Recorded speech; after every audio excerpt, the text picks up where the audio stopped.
São Paulo, 21 de abril de 2020. Eu sou Miguel Nicoleles e este é mais um episódio do Nicoleles Night News. Boa noite e bem-vindos. Bom, depois de um período aqui turbulento desde sábado até hoje, infelizmente ontem eu não tive como gravar porque as emergências eram muitas e não havia tempo útil para fazer um programa com calma e poder trazer para vocês a informação precisa. Eu estou de volta aqui, esperando que seja o primeiro programa da semana. Eu espero conseguir fazer todos os programas até sexta-feira. E basicamente o que eu queria dizer a vocês é que no front do coronavírus aqui no Brasil, no front onde a pandemia tem que ser abordada no contexto do pandemônio, nós continuamos avançando, com todas as dificuldades, com todas as tarefas, algumas delas inéditas. O nosso comitê científico do combate ao coronavírus ao Nordeste continua avançando e hoje eu comecei uma campanha que eu vou estender ao longo dos próximos dias, pelo menos a próxima semana.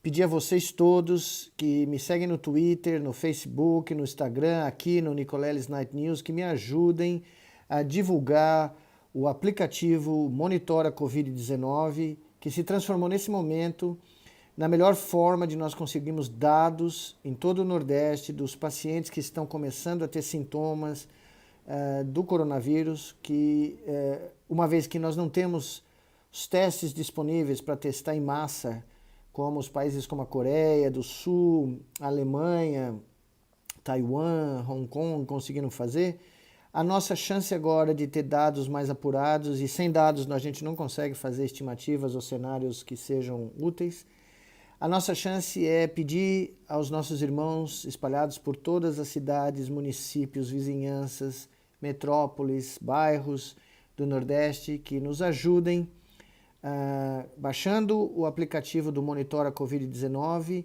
e nos informando pelo telefone quais são os sintomas que vocês estão sentindo e qual é a gravidade desses sintomas. Com isso, nos estados da Bahia e do Piauí, nós já temos serviços de telemedicina acoplados ao Monitora, então vocês vão ter a oportunidade de, caso os sintomas sejam de uma gravidade relativa, né, no caso que requer um médico, vocês vão ter a oportunidade de receber uma consulta médica por telemedicina na Bahia e no Piauí e vão poder ser direcionados com esse sistema para basicamente um posto de saúde ou uma UPA ou mesmo um hospital que seja próximo de você e que não esteja tão cheio. Nos estados do Sergipe, Paraíba e Maranhão, que já assinaram o acordo, já tem conosco, com o Consórcio do Nordeste, um protocolo de ação, o Monitora vai nos fornecer os dados primeiramente, e eu queria ressaltar aqui para todo mundo, ficar tranquilo, eu tive todas as garantias de que esses dados são anonimizados, não vai haver identificação, a não ser pelo médico que te atender. Esses dados não vão ter qualquer outra finalidade, eles só vão ser usados no monitoramento aí da pandemia, durante a pandemia, para nos ajudar a ter os dados dos pacientes que estão infectados ou potencialmente infectados. E não vai ter nenhum aplicativo, não vai ter nenhum uso comercial de forma alguma, nem aqui, nem depois da pandemia. Mas nos estados do Sergipe, Paraíba e Maranhão, o Monitora vai estar disponível para que vocês façam essa descrição dos sintomas. É muito fácil, é só preencher campos com o dedo, super simples, para que a gente possa ter na nossa sala de situação lá em Salvador e também uma sala de situação virtual, um quadro dinâmico contínuo dos casos, onde eles estão aparecendo, em toda a região do Nordeste. Isso é muito importante. Eu peço também, aqui faço um pedido encarecido aos governos dos outros estados, dos outros 5 estados que ainda não têm acordos com o Monitora conosco, estados do Ceará, Rio Grande do Norte, Pernambuco está a caminho, mas Alagoas, estados que ainda não estão acoplados ao aplicativo que tomem essa decisão rapidamente e nos ajudem a ter um banco de dados em tempo real de todo o Nordeste para que a gente possa acoplá-lo a outros bancos de dados dinâmicos. Nós vamos ter dados cedidos. Amanhã eu vou anunciar uma parceria importantíssima com uma empresa privada que nos doou de graça dados dos caminhões, do monitoragem dos caminhões por todas as rodovias do Nordeste, de tal maneira que nós possamos estimar o fluxo de trânsito pela malha rodoviária, algo vital para fazer estimativas do espalhamento da pandemia pelas estradas do Nordeste, pelo interior do Nordeste. Eu vou avisar amanhã, nós vamos pôr isso no nosso site para todas as pessoas saberem dessa atitude magnífica dessa empresa. E outros bancos de dados que vão ser acoplados para a gente definir aquele just-in-time da saúde que eu falei para vocês. Ou seja, nós vamos ver onde as coisas estão, os focos estão surgindo pelos relatos dos pacientes, vamos saber que rodovias podem estar espalhando esses casos de uma cidade para outra, vamos poder prever isso com uma certa acurácia no tempo, no futuro, o espalhamento, né? Que cidades vão estar entrando em risco, que cidades vão correr risco de sobrecarga dos seus sistemas de saúde, e vamos poder alocar elementos de saúde, profissionais de saúde da nossa Brigada Emergencial de Saúde, que está sendo criada, que vai nos ajudar a aumentar o efetivo médico de profissionais de saúde, enfermeiras, funcionários da saúde de todos os tipos, para que nós possamos pôr em prática aquela estratégia que eu mencionei para você semana passada. Ir de encontro ao inimigo. Ir na trincheira onde o inimigo nos ataca, onde ele ataca os nossos irmãos e irmãs nordestinas, nas cidades, nas periferias, nas suas casas, nos seus bairros, nos seus municípios povoados. Nós temos que ir de encontro, levando a medicina familiar para essas pessoas, médicos de família, que vão ser capazes de monitorar esses pacientes, dar todo o apoio e evitar que um número muito grande de casos graves cause uma sobrecarga no sistema de saúde do Nordeste. Essa é a nossa estratégia primeira, acoplar o Monitora com a nossa sala de situação, com esse sistema de delivery, de entrega de serviços de saúde, para que nós possamos minimizar os erros, minimizar o desperdício de equipamentos de proteção, como máscaras, ventiladores, e até poder tentar fazer esforços heróicos que eu vou descrever ao longo dessa semana, que nós estamos planejando. Então nós vamos ter essa estratégia de ir de encontro ao vírus. Mas para isso nós precisamos que todos vocês distribuam nas suas redes sociais, mesmo que vocês morem no Sudeste, no Sul, região Norte, não interessa. Existem milhões de nordestinos que precisam saber que o Monitora existe e que nós estamos aqui preparando um projeto, um programa estratégico de ajudar todos esses nordestinos que estão em cidades menores ou em comunidades mais humildes.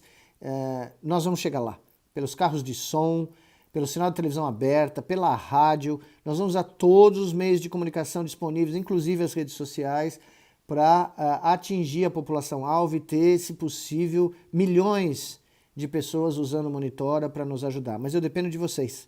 Esse é um apelo que eu faço a vocês. Então essa é a estratégia integrada, multidisciplinar, com múltiplas áreas de ação, está sendo posta em prática. Ela demora, evidentemente, nós temos que fazer isso correndo, porque o tempo é nosso inimigo. Nós sabemos que as próximas 2 semanas são críticas, talvez os próximos 10 dias. Então, nós estamos fazendo de tudo para acoplar essas estratégias num só plano e atender as demandas do Nordeste. Como sempre, eu queria terminar aqui a noite do Nicoleles Night News com uma história. E eu tenho várias histórias, como vocês já perceberam, mas eu tenho várias histórias no Nordeste também, que são histórias que eu nunca vou esquecer, porque eu tenho um carinho muito grande. Eu me considero um nordestino por opção. Eu sou aqui da Bela Vista, em São Paulo, como todo mundo sabe, mas eu optei, 17 anos atrás, por escolher uma nova terra natal, que foi a cidade de Macaíba e a cidade de Natal também, no Rio Grande do Norte, onde há 17 anos atrás eu comecei com grandes amigos que estão lá até hoje, alguns que não estão mais conosco, mas que fizeram contribuições espetaculares, como a professora Dora Montenegro, que trabalhou comigo nas escolas durante uma década, que está me ouvindo aqui hoje, ainda vai ter um programa da Dora aqui para vocês conhecerem ela melhor, que está em Natal ainda. Mas enfim, eu tive várias histórias, algumas com a Dora também, que eu vou contar. Mas uma das melhores histórias que eu tive no Nordeste foi foi em 1982, ou seja, 38 anos atrás. Eu era um moleque, na Faculdade de Medicina, tinha ido para Recife no final das aulas em dezembro, porque eu esperava ter uma grande aventura em Recife. Fui lá conhecer a Praia de Boa Viagem, conhecer o Nordeste pela primeira vez, fui de carro. E fui dirigindo a Brasília que o meu pai tinha me dado, o presente de ter entrado na Faculdade de Medicina, eu ganhei o meu primeiro carro. E fui lá para Recife, passei alguns dias e de repente foi chegando o Natal.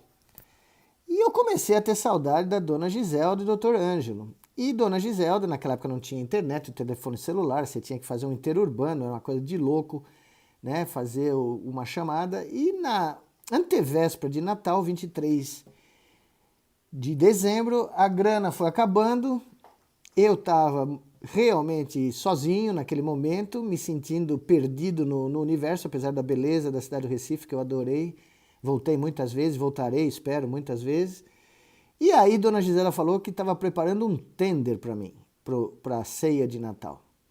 Tender, com pêssego em calda, figo em calda. O tender de Dona Giselda de Natal era conhecido na Vila da Rua Chanés, e depois na Rua Twin, lá em Moema, como o evento da véspera de Natal. Pois bem, deu a louca, cheguei para Dona Gisela e falei, Dona Gisela, dá para a senhora me passar aí um cabo aí do banco, fazer uma transferência bancária para eu pegar no caixa aqui do Banco do Brasil, porque eu vou para São Paulo e vou chegar aí em 26 horas.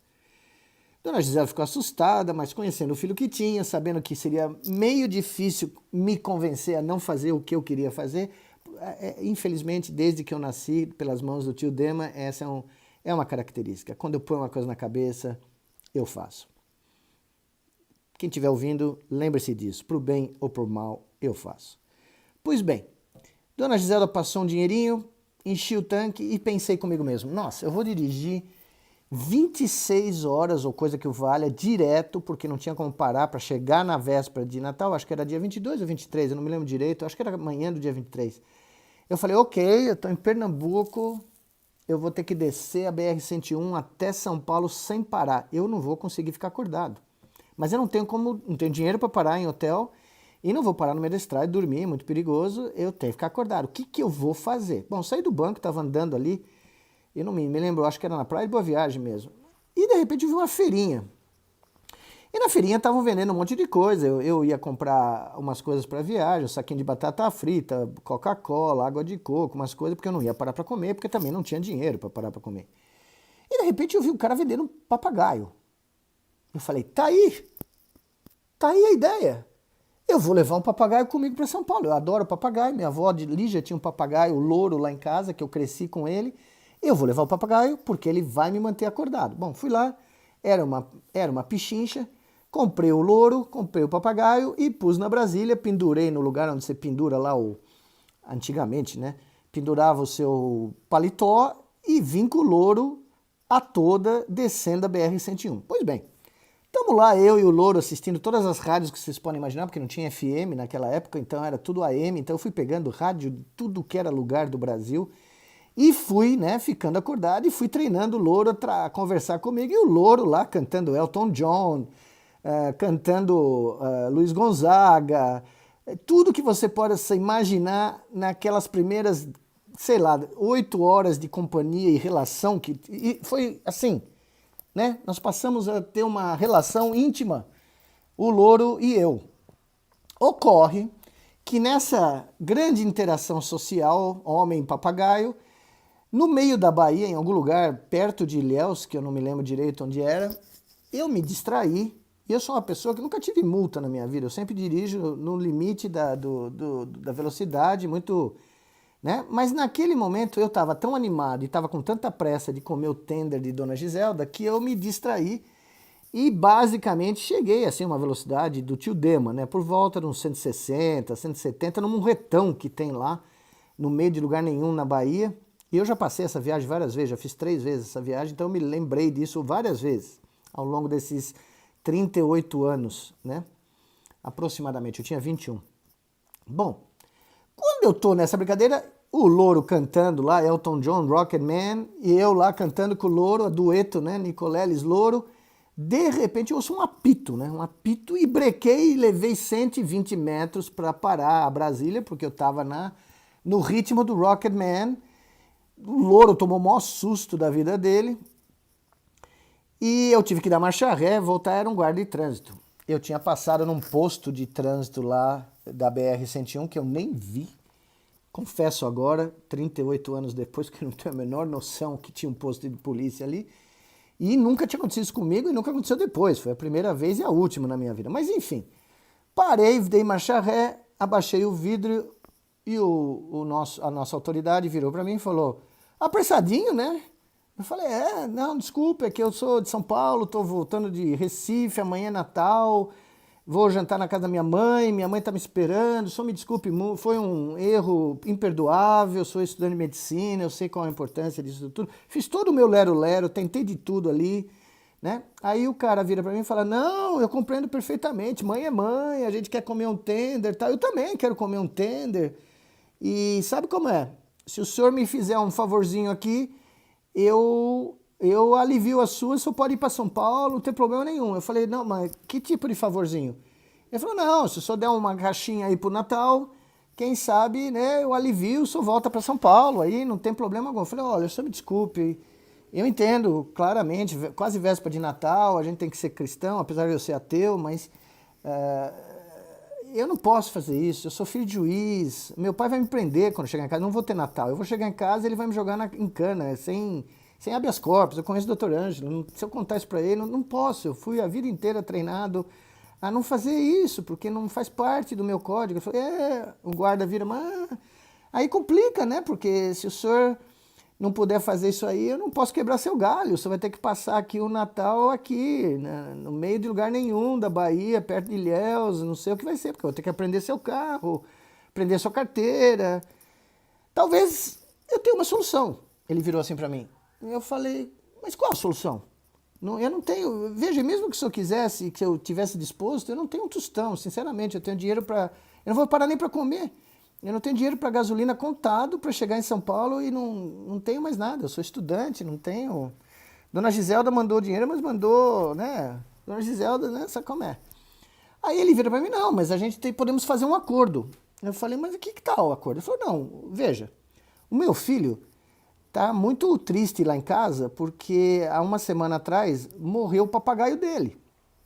Se o senhor não se importar e me der o seu papagaio, eu deixo o senhor embora, porque o meu filho vai ficar muito feliz de ter um bichinho de estimação de novo. Aí eu parei, olhei pro papagaio, o papagaio olhou para mim com aquela cara de quem fala: não, você não vai fazer isso comigo. Eu pensei, tender de Dona Giselda, uma criança sem pet, papagaio que eu acabei de conhecer, muito boa gente, legal. Natal no meio de lugar nenhum do sertão da Bahia, que eu adoro, mas sem Dona Giselda. Eu falei: tá bom, o trato é justo.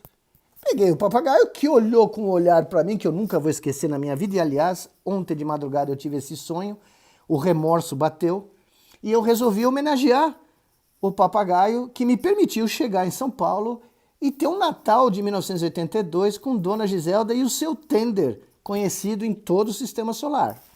Mas para isso, eu resolvi deixar para o nosso querido papagaio uma homenagem musical, onde quer que ele esteja nesse momento, em Ilhéus ou na Bahia, que eu lamento muito que a nossa relação teve que ser interrompida de uma maneira tão repentina, mas eu lembro de você, jamais esquecerei, e acho que essa música da Adele é um tributo ao que você significou para mim naquela relação curta, mas extremamente profunda.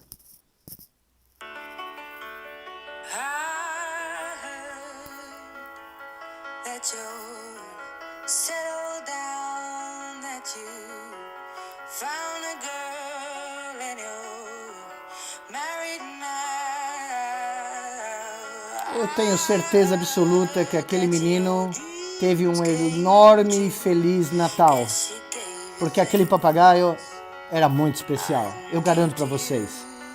As 8 horas que eu passei com ele foram inesquecíveis. Boa noite, cuidem-se bem, fiquem em casa e até amanhã com mais um Nicoleles Night News.